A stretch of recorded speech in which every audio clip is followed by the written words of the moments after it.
Welcome. I hope you've had a brief opportunity to refresh yourselves during break.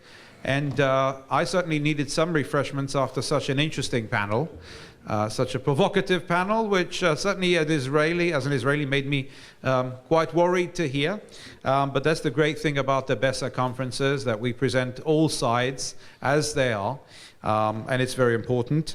And welcome to the next panel of the conference, and the panel on the Asian arena. The Asian arena is a topic that is very often missing in the Israeli public debate. It's very easy in Israel to fall back on a variety of generalizations regarding Asia, to talk about the traditional dependence of Asian countries on Middle Eastern oil, on the expansion of Chinese economic power, on Japan, on Taiwan, Korea, and the conflict in the Korean Peninsula, and other generalizations. I'm very happy to say that we have some of the leading experts in this field with us today, from Asia and on Asia, and I think we'll have quite a lively debate. I have specifically asked the panelists to keep their talk to 15 minutes, so we have plenty of time for discussion afterwards, and also hearing people's questions from the audience without taking up any more time. Our first speaker is Professor Jian Wang from the University of Southern California. Professor Wang is the director of the UCS Center on Public Diplomacy, a professor at the Annenberg School for Communication and Journalism. He's written a large number of impressive books. I think one of his books that all of you should definitely read is Shaping China's Global Imaginations, Branding Nations at the World Expo. And as someone who's been involved with Israeli booth at the Expo and with the thinking behind how to sell Israel in Asia, I'm very happy and very pleased and honored to have him here. Professor Wang, please.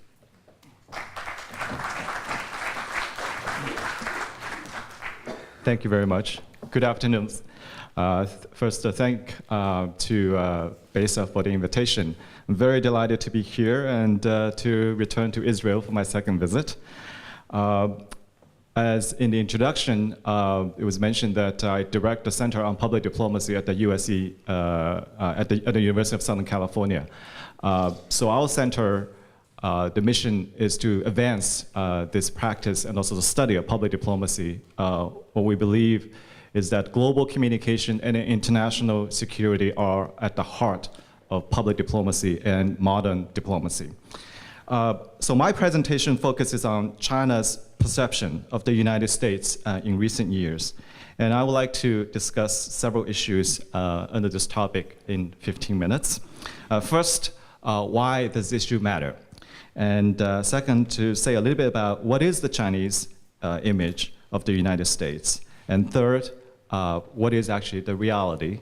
Finally, discuss very briefly how should we understand these current perceptions and what might be the driving forces behind them. So first, why does it matter? Why should we be even talking about this?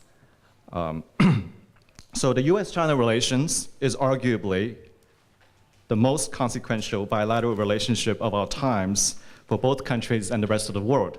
But after the first session, I guess I'm not quite sure about this statement, but so far, I haven't seen anybody arguing against this statement, and it seems to be pretty widely used. And since the restoration of high-level communication between the two countries in the early 1970s and the establishment of diplomatic relations in 1979, the two countries, the relationship have tremendously evolved and changed dramatically. In recent decades, the bilateral relationship has taken on newer layers of complexity in light of China's reemergence on the global stage. So if you look at these two countries together, taken together, they have, population-wise, they have 1/4 of the world's population and 1/3 of the world economic output and 1/4 of the global trade and nearly half of the world's defense spending. And certainly not to forget that over 40% of CO2 emission. So the two countries have a disproportional impact globally. So it is not very difficult for anyone to see that their relationship, whether they get along with each other, has tremendous impact and means a great deal to others. But competition and rivalry between the two countries appear inevitable in the spheres of politics, military, business, and in culture as well. The relationship is generally framed as a rising power challenging an incumbent power. So there are basically three scenarios for the outcome of such rivalry: a zero-sum scenario, a win-win situation, and a lose-lose scenario. The current discussion, most of the attention has been paid to more on a zero-sum scenario. That is the conceptual expectation of military conflict when a rising power, China, challenges an incumbent power, United States, because the dominant power will resist the rising power's challenge during a power transition. Many point out that after all, the US and China have very different histories, value systems, and cultural norms. On the other hand, others have pointed out that the lack of intense I'm quoting here the two scholars, the lack of intense ideological competition as well as the absence of bilateral territorial disputes or imperial ambitions by either side suggests grounds for hope. So this is a quote from Steinberg and O'Halloran. So whether one holds a rather deterministic view or a less pessimistic view, the crucial question becomes how to manage the tensions and conflicts amidst widening contacts between the two countries, and especially China's expanding global footprints, including the most recent initiatives such as the Silk Road Economic Belt and the 21st Century Maritime Silk Road programs. So a major complication in managing the relationship is the uncertain domestic situation. And I'm just talking about here of the China's internal situation.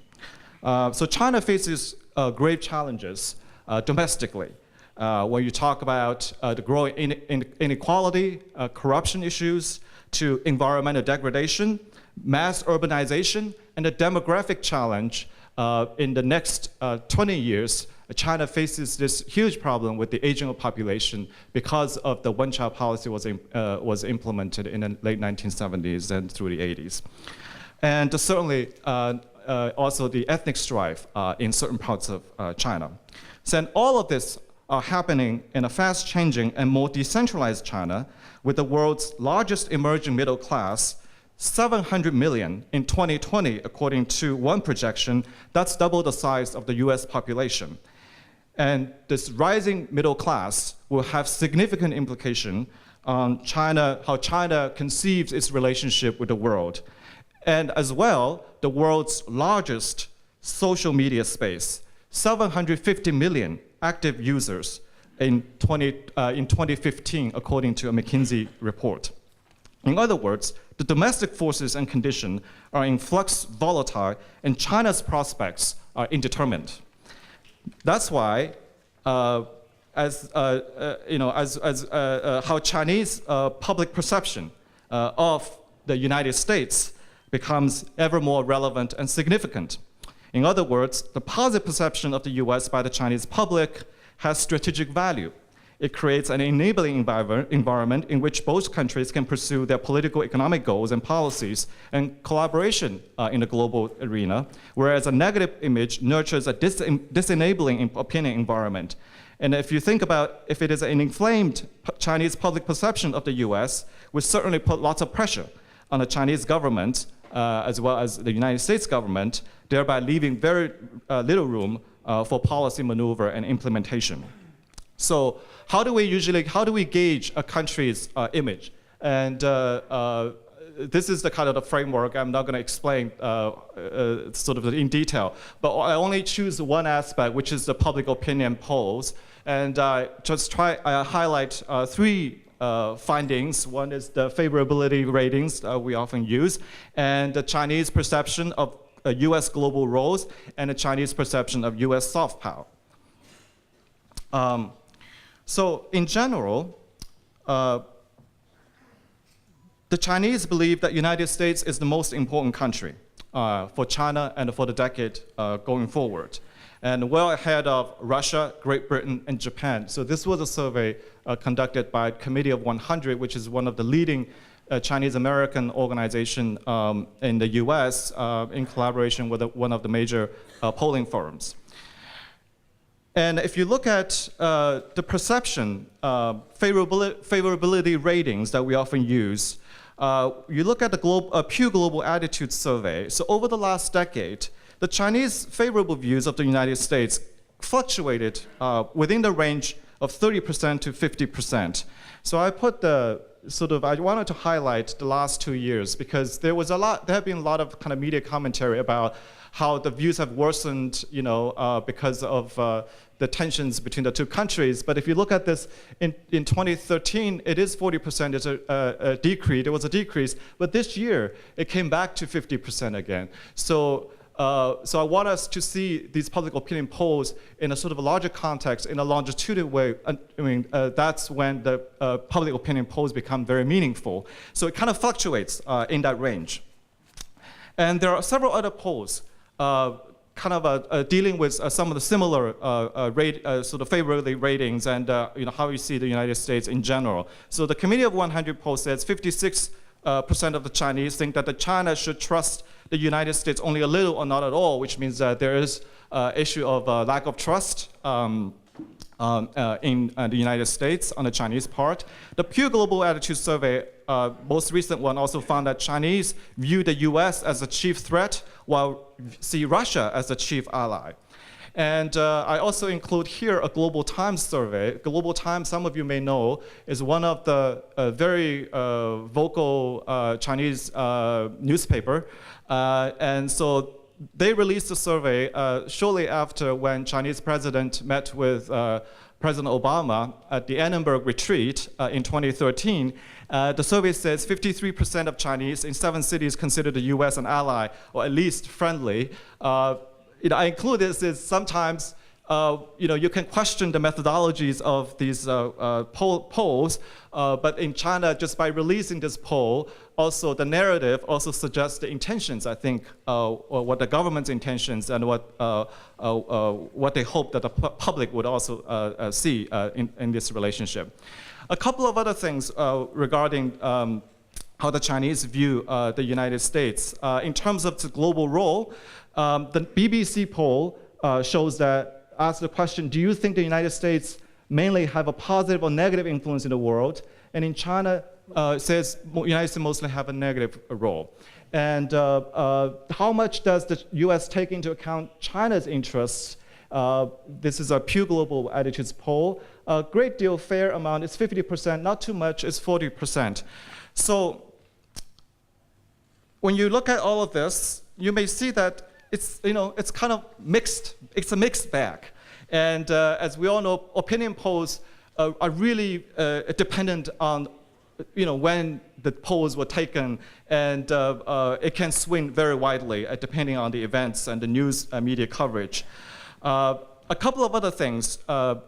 When Chinese were asked, what is how do you see the U.S. as an economic power? So on the right hand, on your left, on the right, there's a question about whether China has already become the world's largest economic power, or which country is the world's largest economic power. So the top data presents is the global median. Just half of the Soviet countries believe that, whatever they believe, the 45% still believe that the United States was a leading economic power, and 29% believe China. While in China, 55% of the Chinese public still believe the United States was a leading economic power, while 25% of Chinese believe so. But if you're looking at envisioning the future, will China overtake the United States as the largest economic power? So that changes. In China, it's 59% of the Chinese public either thinks that either China has already overtaken or will eventually overtake of United States as the largest economic power. And a little bit on the views of the soft power. So on this issue, the Pew Research looks at the technology, sort of the global public's views of U.S. in terms of its technological and scientific advances, in terms of its ideas about democracy and American ways of doing business, American customs ideas and customs spreading, and American popular culture, music, movies, and television. And in all of these, in the 2 years that reported, in general, you would think still most Chinese, most people, the plurality of the Chinese, still think that United States has a very attractive soft power assets in all these areas.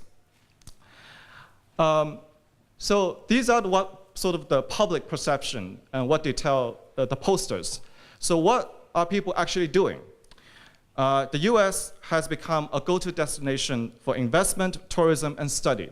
All of this I'm talking about is a private space. Of course, we know that the Chinese government has encouraged the Chinese companies, state-owned companies, to go overseas under this going abroad strategy. But in fact, most of the investment in the United States, if I remember correctly, about 70% is still coming from private investments. It's private companies as opposed to state-owned companies investing. And one interesting fact is that 85% of the EB-5 visas are coming from Chinese. So some of you, I don't know how many of you the EB-5 visa. So that's the visa is for people who invest in the United States at least $500,000, and then you'll be granted a visa. And 85% of the of these visas were coming from the Chinese. And in tourism, there's a tremendous increase of private individuals from China traveling to the United States as their choice of tourism destination. And in 2013, even though China still ranked the 7th in terms of arrivals market for the United States, but it just looking at the growth, is by far has the highest growth in terms of inbound tourism. And certainly, we've all heard this story about the Chinese parents sending their kids to the United States for study. And so the latest data shows that there are 274,000 Chinese students, by far the largest foreign student population in the United States. It's about 1/3 of the total foreign student population in the US. And certainly the popularity of US entertainment. So not only the sort of the mass entertainment, but also some of these more sophisticated programs like the Jon Stewart Show, like House of Cards, enjoy tremendous popularity in China. So very quickly, based on all of this, what can we make out of this? So first of all, any kind of these perception questions of a country, especially with the United States, we've seen this, that there's a multidimensionality of it. So people will talk about, we love American culture and the people, and we don't like American policy. And we certainly also see that in the Chinese case as well, in terms of this more sort of differentiation depending on the views, or depending on the space, or depending on the issues. And there's also certainly the ambivalence. There are these opposite images of the United States, but they coexist. Because my argument is that I think the Chinese feel pretty comfortable with these two contrasting images, because you would think that it kind of invites some kind of a cognitive dissonance. No, on the one hand, Chinese public reacted very negatively towards the United States, especially in some of these international foreign policy arenas. On the other hand, they're just fine investing in the U.S., seeing U.S. as a very secure place for investment, sending their kids to study in the U.S. And so the kind of ambivalence, I argue that they can coexist peacefully in this particular case. And thirdly, if you look at these trends over the last decades, generally it's pretty stable, pretty consistent. And which, if you look at especially the Pew polls, which suggests, yeah, there are fluctuations, but there aren't any significant entrenched views that really swing, one direction or to the other direction. So it kind of sort of just hovering around that mid-range. And so how we may explain this, I think it is very important when we think about how countries being perceived is always more a function of a country's self-perception as well as what the other countries are doing. So in the China case, it is it's a function of Chinese self-image and the Chinese experience. So I'm not going to go into details. I'll list some of these things, like the Chinese multiple identity experience, especially in the contemporary times, and the China's historical experiences still very much manifested in the ways that how they relate to foreign countries, and they may also be a cultural factor. This is I'm just sort of kind of advancing this. Still need to give it more thought, in the sense that Chinese culture historically has been quite a pragmatic culture, that it adapts. And I like to use the term, it's a pragmatic authoritarian regime, that China kind of always makes these changes along the ways.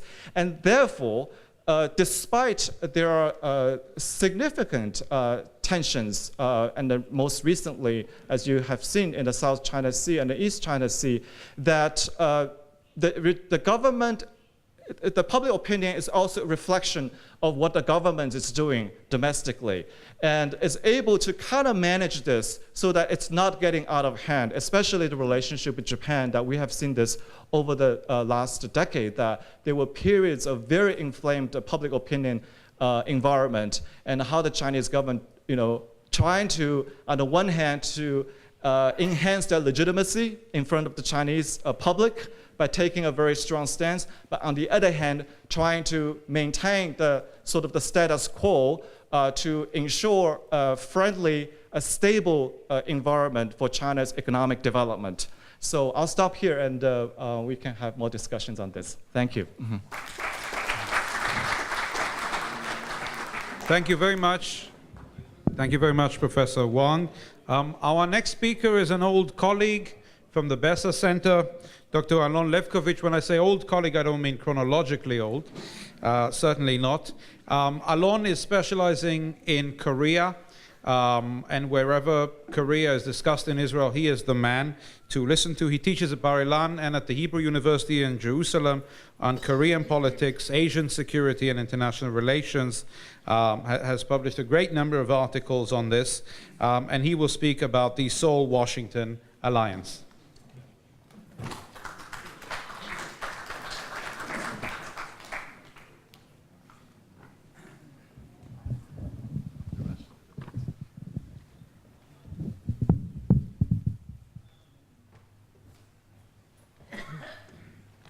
Okay, thank you for organizing a panel on Asia. Next year, we'll have a conference on Asia and have a panel on the Middle East. Okay, so let me start. President Barack Obama has stated repeatedly throughout his administration, the United States is committed to South Korea's security. In his meeting with the South Korean president, President Park Geun-hye, at the White House on May 8, 2013, he declared the commitment of the United States to the Republic of Korea will never waver. When President Barack Obama visited Korea in 2014, President Park Geun-hye said, of all the US presidents, the number of his visits to Korea outnumbered that of his predecessors. This reflects President Obama's special interest in Korea, in full commitment and confidence to further strengthen the US-Korea alliance. So it means everyone loves everyone. Relations between South Korea and the United States have changed gradually throughout the years since the Korean War and the alliance that was signed in 1953. Relations between the two states were influenced by regional, global, and local politics. The official statements by President Obama and President Park stressed the importance of the alliance and the special relations between these two states. However, these statements do not reflect the changes and tensions between the two states, which influence their interaction between Seoul and Washington. One should look at the relation between the two states as a multi-layered interaction These layers are parallel, integrated, and sometimes conflicted. In my lecture, a short one, I will show that some layers of security demonstrate Seoul's security dependency on Washington. Other security issues present a gradual change in South Korea's security policy towards more independence. This change demonstrates the changed self-perception within South Korea as a middle power state and skepticism regarding Washington's commitment to Korea. Another layer, which is important, is the Chinese economic power. Now, let's start with the first layer. The first layer is the nuclear issue. The United States and the Republic of Korea alliance is a vital element in South Korea's security policy. The alliance, which includes a nuclear umbrella, military cooperation between the two states, and presence of U.S. forces in Korea and in the region, which are on alert in case of a conflict in Korea, all provide an important layer in South Korea's defense policy against North Korean attack. Throughout the years, the political tension over security issues between Seoul and Washington increased whenever the United States considered to withdraw part of its forces from Korea. The possibility of South Korea becoming a nuclear power was not perceived positively by Washington, mainly because the concern that it would lead to a nuclear arms race in the region. It didn't prevent from North Korea to develop its nuclear weapons, but the Americans thought it would lead them to develop a nuclear weapon. Even when North Korea began to develop its nuclear capabilities, the discussion about South Korea's nuclear option was not held publicly. While for a long time, the debate on whether South Korea should obtain or develop military nuclear capabilities or even become a nuclear threshold state were held behind closed doors or by limited security and academic milieus. Over the past 2 years, the debate has become more public. Politicians, policymakers, journalists, scholars have begun to discuss the issue in public, not just in South Korea, but even in the United States, should Korea consider become a nuclear state. Even South Korean polls began to show the public support for the notion of South Korea becoming a nuclear state. The public debate on South Korean military nuclear option is an indicator of a gradual crack in the alliance with the United States, or in other words, it indicates two issues. Firstly, it raises doubts in South Korea about the dependently on the alliance, especially the deterrence to North Korea, and it raises doubts about Washington's willingness to use force. Secondly, it demonstrates the incremental process of security independence process that Korea is moving forward. The second issue, which I don't have enough time because they deducted 5 minutes, it's the issue of the command. I'll just say in a few words that the issue who will command not just the U.S. forces, but who will command the American force, the Korean forces in South Korea. For many years, the command was under U.S. command. The Korean demanded to have their own command, and it's an ambivalent sounds of independence, and it demonstrates that there is an internal debate within Korea, should we become independent or not, and how it will influence the U.S. commitments to our security. Now, another layer, it's the Middle East. The Middle East is an important region for South Korea's economy. Most of Korean oil and gas imported from the Middle East, and a multi-billion-dollar projects are constructed and built by South Korean companies in the region. When the Arab Spring began and the turmoil in the Middle East started, the South Korean government consulted how to minimize losses for the South Korean companies and investment in the region. The influence, for example, of the economy is that the South Koreans are not upgrading their relations with Israel because they're concerned that the Arab boycott will be alive and kicking. The Middle East turmoil raised the concern in South Korea about Washington policy towards the Middle East. More specifically, its ambivalent policy towards Arab Spring. Seoul was concerned about the implication of Washington policy in the Middle East on the Korean Peninsula and how Pyongyang might interpret it Washington policy. Washington policies towards the turmoil in the Middle East, and in some cases, despite Obama's statement regarding the case of Syria, Seoul was asking, he said he will attack, and he decided not to attack. This raised question in Seoul. Can Washington policy towards Syria and ISIS serve as an analogy for Korean Peninsula? In other words, should Seoul question the reliability of America's commitment to defend South Korea? And should Pyongyang perceive the policy as a sign of weakness, that is, an indication that the US would be unwilling to use military force against North Korea? That being said, Seoul should still be aware that the decision to use military force has become more problematic for the US and European allies. The fear of being drawn into another conflict in Asia might lead Washington to reevaluate its alliances in the region. The debate on South Korea's nuclear policy in the United States and in South Korea are one indicator for this change.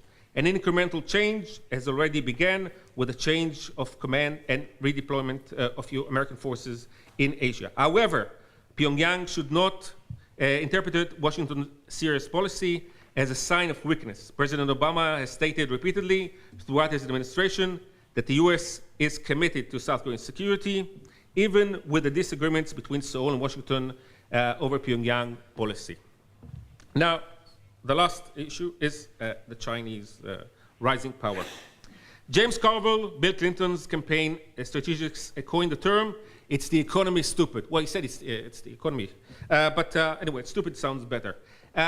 The economy plays an important role in South Korea's policy.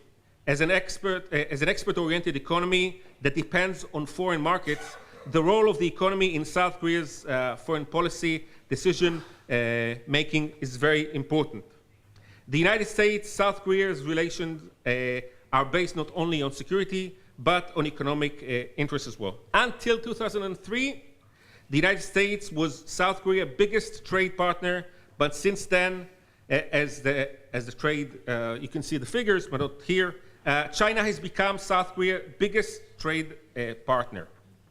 And by 2008, it even doubled the amount of trade South Korea conducts with the United States, and it still increases on a daily basis. The United States and Korea signed FTA, free trade agreement, a few years ago, and last month, China signed a free trade agreement with South Korea, which will increase the trade between the two states. The improved trade with China increased South Korea's dependency on the Chinese market for the long term. The decreasing volume of trade with the United States will reduce Washington's economic leverage on Seoul, although Washington still has other leverages on Seoul as well. President Xi Jinping of China visited South Korea in July 2014, symbolizing a turn of tides in Asia. Seoul understands China's increasing importance to its economy and the implication it might have on the relation with Washington. Beijing is rewriting the new boundaries of the Asian chess game. Seoul understands that its dependence on Chinese economy will continue to increase, while its dependence on the United States economy decreases.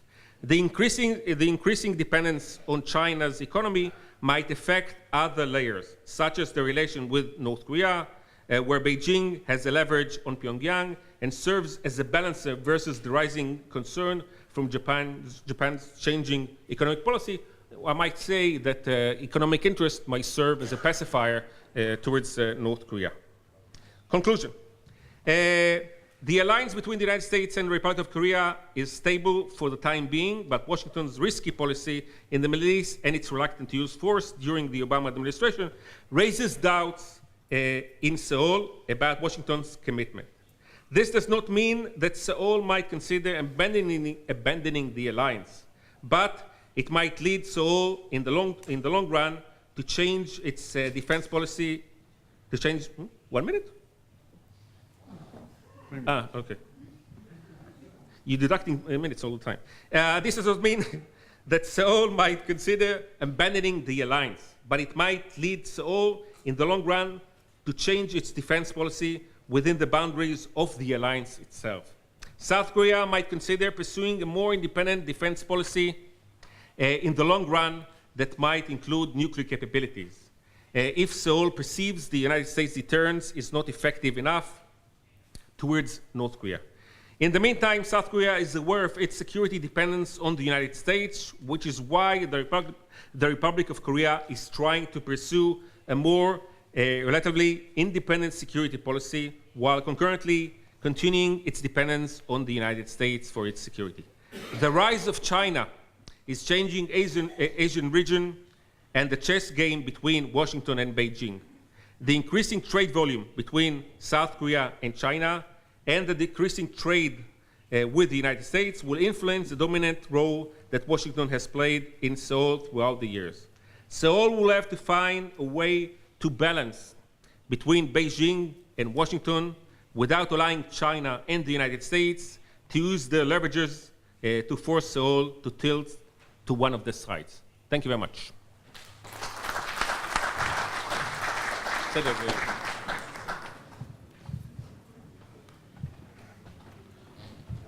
Thank you very much, Alon. Our third speaker, Commodore Uday Bhashkar, is the director of the Society for Political Studies in New Delhi. He's a veteran of the Indian Navy, in which he has served for no less than 4 decades, 37 years of distinguished service.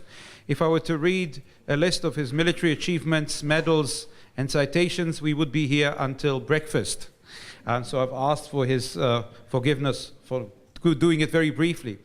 He has always been the director of the National Maritime Foundation and has been for a number of years with a very close friend of the BESA Center in India, the IDSF, the Institute for Defense Studies and Analysis. He was director until 2005, a very distinguished naval career, and then a distinguished career in policy analysis and in advisory capacities to the Indian government. Commodore Bhashkar, it's a pleasure to have you here.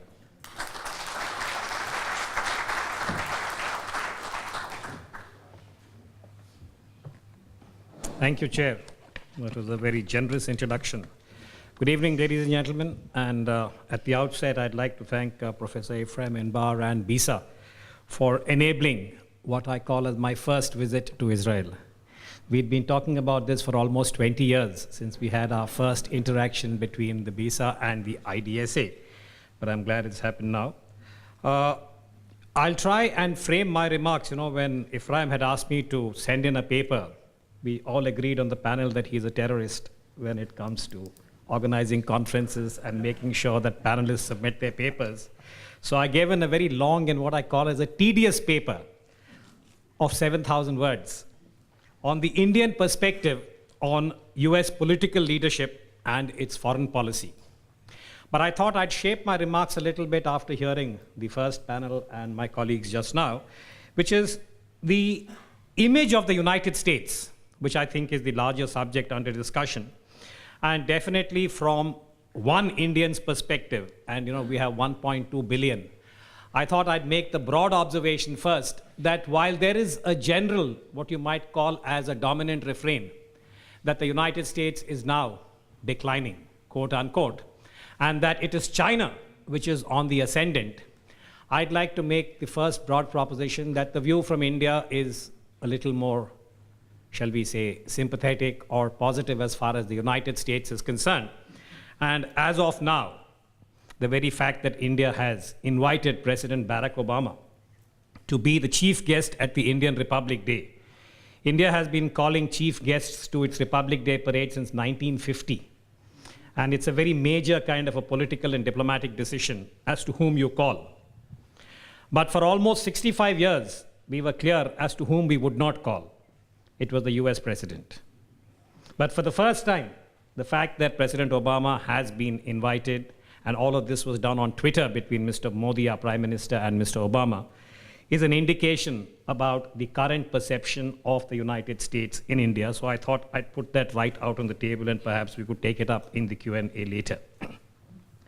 But the broader issue about the Indian perspective on the leadership of the United States, its political establishment, and its foreign policy, what I attempted to do was to try and look at the way in which the state, the Indian state, had perceived the United States, And being a historical survey, I really sort of went as far back as was possible, and it begins in 1927 and closes in 2014. So that's a fairly long temporal span. But I thought I'd also use a few sort of quotes, some kind of a textual analysis if I could, and place that in the larger context of the bilateral. And there were 2-3 sort of interesting aspects that come up, which I thought I might present this afternoon. One is a very sort of dramatic statement made by the Indian Prime Minister, then Indian Prime Minister Dr. Manmohan Singh, in September 2008 at the White House. He surprised then US President George Bush when he said to him, and I quote, "The people of India deeply love you." It goes on further, unquote. But the fact that in 2008, when President Bush was being reviled, both within his own country and outside, to have the leader of the world's largest democracy tell him that the people of India love you, I gathered later anecdotally from the White House staff that the president was stunned, the US president. Let me also add that a large cross-section of India was also stunned, but that's another story. But that, as I said, is one example of what I call as the textual analysis in 2008. But we also have 1971, when then US President and his distinguished Secretary of State, Mr. Henry Kissinger, I have 2 quotes which are in the paper, where Mr. Kissinger refers to then Indian Prime Minister Indira Gandhi as a bitch. The ladies here will pardon my use of expression, but this is part of the official record. And in that conversation, President Nixon's response is, "The Indians are bastards." And this goes on. So I thought I would just give you a flavor about the nature of the perception as far as India and the United States are concerned. And mind you, there is a very rich vein to explore. And let me not suggest that it was only the Americans who had such a poor opinion of India and its leadership. Let me also quote our former Prime Minister, Jawaharlal Nehru. Most of you would have heard of him. He made his first visit to the United States in 1959. And after he had spent a few days, he had a very interesting letter that he wrote to his letter. I quote, he says, "The Americans are either very naive or singularly lacking in intelligence." Then it goes on, specifically about certain incidents, and he ends the letter and he says, I quote, "It surprises me how immature in their political thinking the Americans are. In their dealings with Asia, they show a persistent lack of understanding, which is surprising," unquote. I mean, you could fast forward to the events of the last few years and perhaps make a case that Prime Minister Nehru's observations were not very wrong, but I'll leave that aside. So this, as I said, is the broad kind of textual analysis. But if you look at the India-US relationship and the perception on both sides, because any perspective or perception has to be seen in a dyadic form, because each shapes the other, and there is a general kind of conclusion or assumption that most scholars of international relations and those who are studying US South Asia are more or less agreed that despite the fact that the United States and India are the equivalent of the world's oldest democracy and the world's largest democracy, and this is often highlighted, they are also the most estranged democracies. That the United States and India have historically been estranged, and I think in many ways, if you study this deeply, it is a natural corollary of certain structural factors that influence both the perspective, perception, and the policy, and that in many ways is the labor of my paper. I have identified 2 strands. I mean, there is a whole narrative about the India-US relationship, and I try and locate that in a larger meta-narrative, the meta-narrative of the changing global strategic dynamic. And I make the case that there are structural factors that both shape, influence, and define the contour of both perspective and policy, and that it plays out on both sides. So what I've done is to identify certain specific temporal incidents and make the case that this is part of a pattern. As I said, India's perception of the United States, particularly at the level of state and foreign policy, has to a very large extent been shaped by what I call as the Nehruvian impress, Pandit Jawaharlal Nehru's own perceptions about the United States, and his commitment to non-alignment as a policy in the early 50s and in his first decade as Prime Minister, to my mind, left a lasting impression. And this in turn, I mean, Nehru, for all the criticism that has been heaped on him over the years, we just celebrated his 125th birth anniversary on November 14th. And there was a very useful critique. And since we had a fair amount of discussion on realism as a policy option for leaders, I think a case could be made that the phrase reluctant realist could also be applied to Prime Minister Nehru.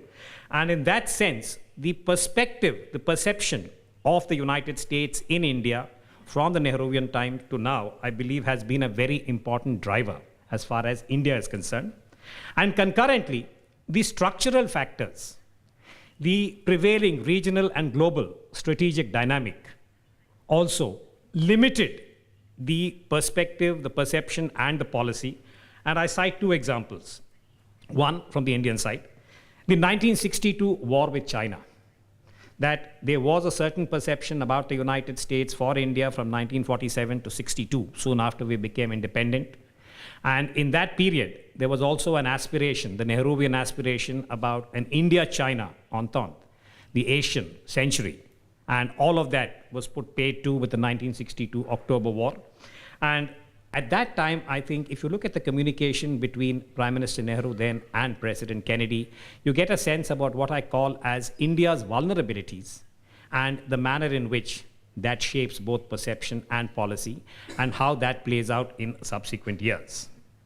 Now, from the US side, I did make reference to those two utterances of President Nixon and Secretary of State Mr. Kissinger. That was being played out against the context of the 1971 war for Bangladesh. Now, if you study India, or you study South Asia, or you study Asia, or you study post-World War II democracies, India is a distinctive case in terms of its military operation in 1971. From the end of World War II, Hiroshima, August 1945, till the end of the Cold War in December 1991, India is the only example of a democracy that was able to conduct a military operation of this nature that results in the dismemberment of a regional state.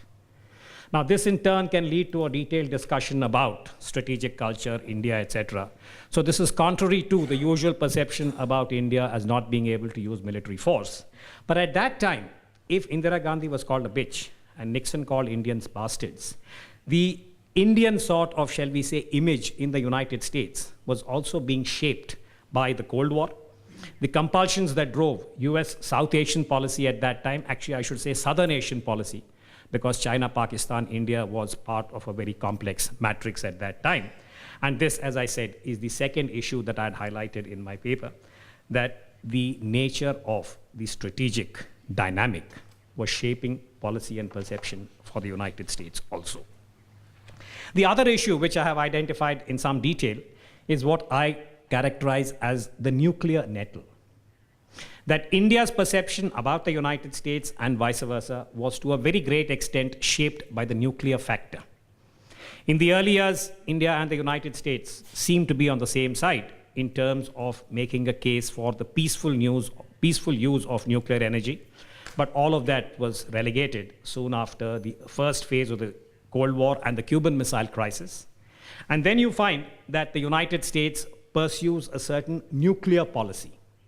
And in that, India's core security and strategic interests are being adversely impacted. And gradually, India is on the other side as far as the nuclear policy making is concerned at the global level. To sort of summarize this in a very, very simplistic way, India becomes the equivalent of the nuclear other as far as the United States is concerned. It is a country that refuses to accept what would appear as the larger US nuclear policy, which was to restrict the club after October 1964 when China goes nuclear, and you have 5 countries that have the nuclear weapon. So the NPT, the classification of nuclear weapon states and non-nuclear weapon states and all of that, I mean, that's a very long litany. But for India, the impact is that the suggested American policy is adversely impacting India's security interests. So India resists. And as part of that, in 1974, despite the fact that India is dependent on US food aid what is called as PL 480, which I refer to in my paper. So this is that contradictory tenor, that on one hand, the dependence on the United States for critical issues like food, but at the same time, attempting to resist US policies. And with Indira Gandhi as our prime minister in 1974, India carries out what we call as the peaceful nuclear explosion, the PNE. The Americans say that this is poppycock, this is just a fudge, and India is actually trying to acquire a nuclear weapon. Now, if you study that more closely, you will find that India's posture is really a very, very distinctive and almost unique nuclear posture, what Indira Gandhi does in 1974. And India does not weaponize. We are suspended. You know, there's that old Polish saying that you cannot cross a chasm in 2 leaps. India actually does that. On the nuclear issue, we remain suspended from 1974 to almost 1998. But the net result is that it creates a very, very bitter kind of a perception, perspective, policy on both sides about the United States in India, about India in the United States. So much so that for the first time, to the best of my knowledge, the United States introduces a legislation called the NNPA of 1978, the Nuclear Non-Proliferation Act, which is actually India-specific. And as I said, there's a lot of detail about that, but I identify that and make the case that the nuclear issue still has what you might call as positive traction. This happens in 1998. In May of 1998, with Prime Minister Vajpayee at the helm, India conducts its nuclear tests in May of that year and becomes a state with nuclear weapons. It's de facto. And India does not like this de jure phrase because we believe the NPT is not really de jure.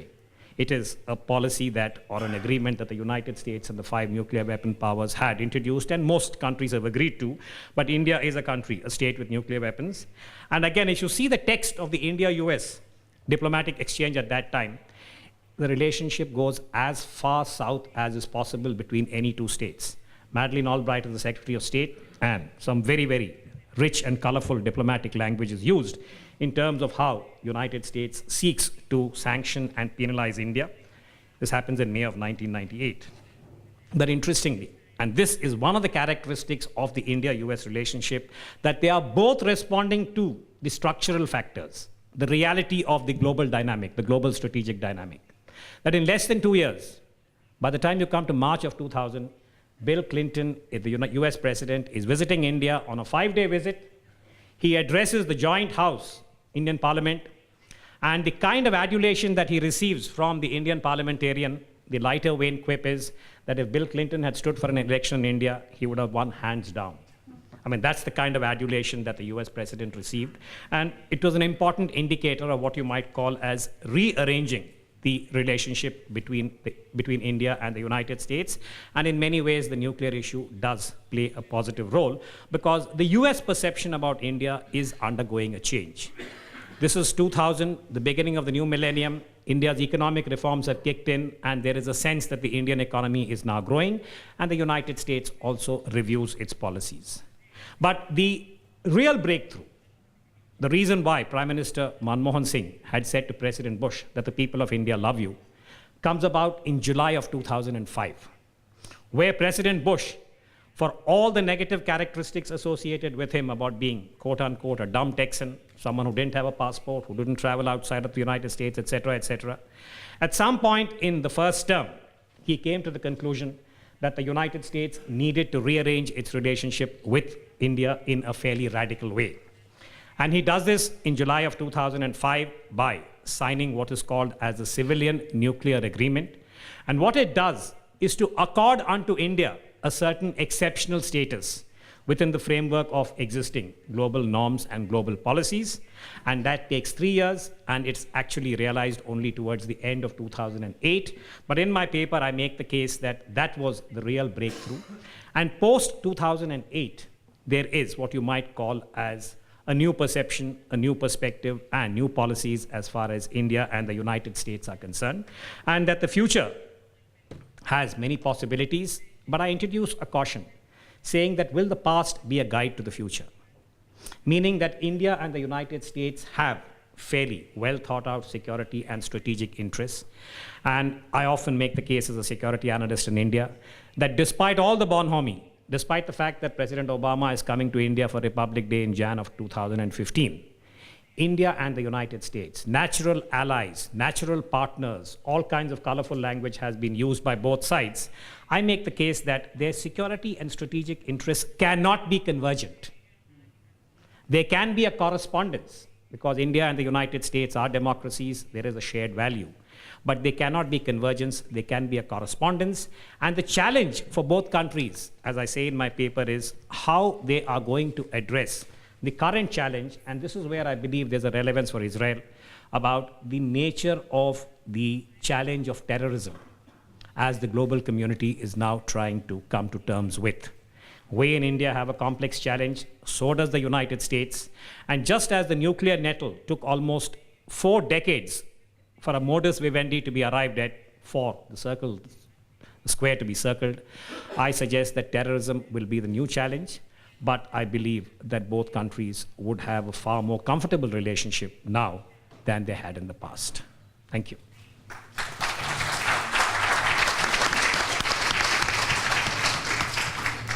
Thank you very much, Commodore Bhashkar, for your tour de force and for sticking exactly to the assigned timetable, as befitting a senior naval officer.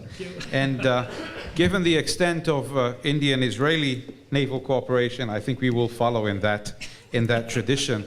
I could agree with most of the points that Commander Bhashkar has raised, and it's interesting that you introduced also the nuclear dimension, which of course for us in Israel is very critical.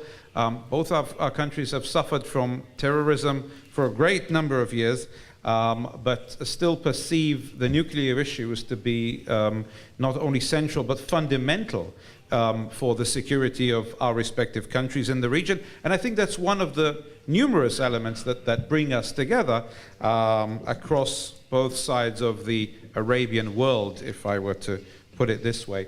I myself deal with intelligence studies, and we've examined very closely the wars of 62, 71, and I've looked very carefully at the Asian naval race, which is developing over the last few years, and US reaction to that. I fully agree with you that security interests, you know, it's a little bit like in any good family. The husband and wife sometimes don't get along together, but they have to, because they have a house to run and a family to run. But they don't need to agree 100% on everything. And the nuclear issue, of course, we in Israel also belong to a country which do not necessarily get along with the idea that somewhere in the past, many, many years ago, 5 countries sat together and agreed that we can have something, but others are not allowed to have. I think I'll leave it at that, and also mention that there were intentions. You mentioned the NNPA. Of course, Israel was going to be also a recipient of that. We somehow managed to get out of it very cleverly, and we're grateful. We're grateful for that. So thank you to all 3 speakers for very fascinating papers. We have, I think, 10 minutes for. Well, five minutes, Ephraim says. And since Ephraim's already been described as a terrorist today, I think I won't take many risks. But we have some time to take questions from the audience. So if anybody feels a need for a question, yes, please. We'll start with you. I'll take several questions, if you may, and then we'd address them together. Thank you. I actually have 2 questions which are related. Now, granted that India can become a major power in a short time, today's situation is that the 2 major powers are China and the United States. Or could there be a G2 situation where, for a win-win calculation, the 2 get together to become 1 power? Now, are there any feelers in that direction? That's the question to Wang. Now, something that could interfere with this is the problem of the 2 Koreas. Now, could there be some joint interest of the United States and China to solve the Korean problem and create a nation like Germany, which actually could even have a North Korean head of state, Angela Merkel? Now, God forbid. do you see the possibility of this to happen? Thank you. Are there any other questions? Yes, please. I didn't quite understand what is the main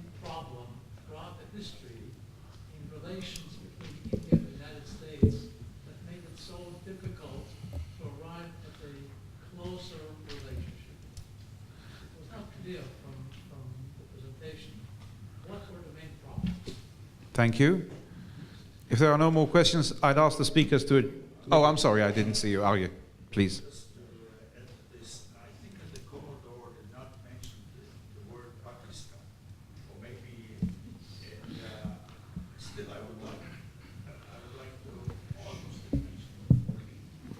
I would like to ask to tell us a little bit, how did the closeness of relationship between Pakistan and the United States, was this the major factor that actually the previous speakers is looking for that stopped that closeness between India and the United States?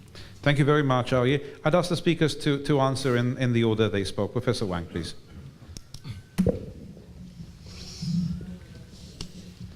So there was this concept G2, and